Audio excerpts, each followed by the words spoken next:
municipal అధికారులు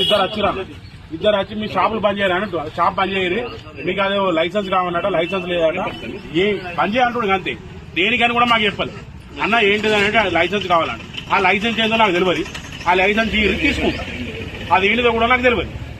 నేను road మీద ఛాయం కూడా పెట్టుకుని మేము మబ్బుల 3 గంటలకు వస్తామన్నా ఇద్దరు మొగడ పిల్లలు మబ్బుల 3 గంటలకు వస్తాం మబ్బుల 3 గంటలకు వచ్చి 9:30 10 మాది ఓట్లు క్లోజ్ దాని తర్వాత ఇటు ఉత్సవం వచ్చేది కూడా ఒకటి అడిగి బాబులు ఏమున్నా 10 గంటల దాకా నడుతుంది మేము దీనికి లైసెన్స్ తీసుకోవాలి అది తీసుకోవాలంటే మరి ఇక వాళ్ళ ఉండమంటూ ఉంటాం సాగమంటే కేటీఆర్ బొమ్మ పెట్టినందుకే ఇది ఇట్లా చేస్తున్నారు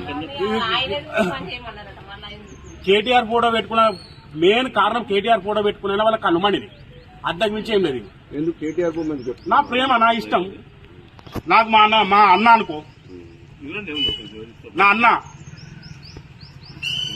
ఇది మరి ఇంత దారుణమైన సిరిసిల్ల మొత్తం నాశనం అయిపోయింది గరీబోడు బతకకుండా అవుతుంది ఆ మున్సిపల్ ఛాయలు పోసిమన్నా పోసిస్తా కానీ ఎత్తా వాళ్ళకి అధికారులకు ఇస్తా రోజు 300-400 ఇవ్వను నాకు వేరే పని చేసేత కాదు మున్సిపాలిటీలో ఛాయ్ పెడతా వాళ్ళకే కమిషనర్కి ఇస్తా కలెక్టర్ గారికి రోజు ఒక ఛాయ్ ఇచ్చేస్తా రోజు 400 ఇవ్వమన్నారు మాకు చాలు